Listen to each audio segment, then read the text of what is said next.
Voici le corrigé de l'exercice 21, page 204. Représenter un polymère. Le 6-polyisoprène est le principal constituant du caoutchouc naturel, issu du latex. On donne ci-dessous la formule semi-développée de son motif. Donc ici, j'ai une double liaison carbone-carbone qui a accroché un carbone ici, et une ramification méthyle ici.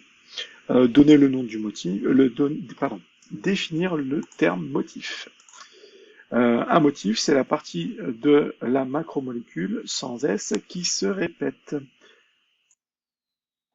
Donc ça signifie, vu que j'ai le motif, je n'ai qu'à finalement redessiner la formule semi-développée de ce motif à droite et à gauche de ce premier motif, et ainsi de suite, et en continuant pour retrouver ma macromolécule. Ensuite, représenter une partie de la formule topologique du 6-polyisoprène, schématisant l'enchaînement de 4 motifs.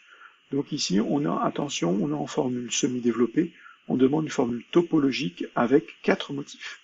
Le terme 6, je ne sais pas si vous l'avez vu en première, il ne me semble pas. Le 6 signifie que finalement, on va avoir ici les deux groupements qui sont du même côté, les deux CH3 qui seront du même côté. Ça c'est d'où l'origine de ce 6 ici. Donc, si je représente la formule topologique de 4 motifs du 6-polyisoprène, j'obtiens ça. Donc, attention, vu que c'est une formule topologique, il n'y a que des carbones et des hydrogènes, plus aucun atome n'est représenté, seules les liaisons sont représentées. J'ai représenté donc ma macromolécule, mais je mets des pointillés de chaque côté parce que j'ai représenté 4 motifs. Ça ne signifie pas qu'il n'y a que 4 motifs. Ici, on m'a demandé d'en représenter 4. Donc pointillés à gauche et à droite, et 4 motifs que j'ai enchaînés. Troisième question, nommer un autre polymère naturel et citer une de ses applications.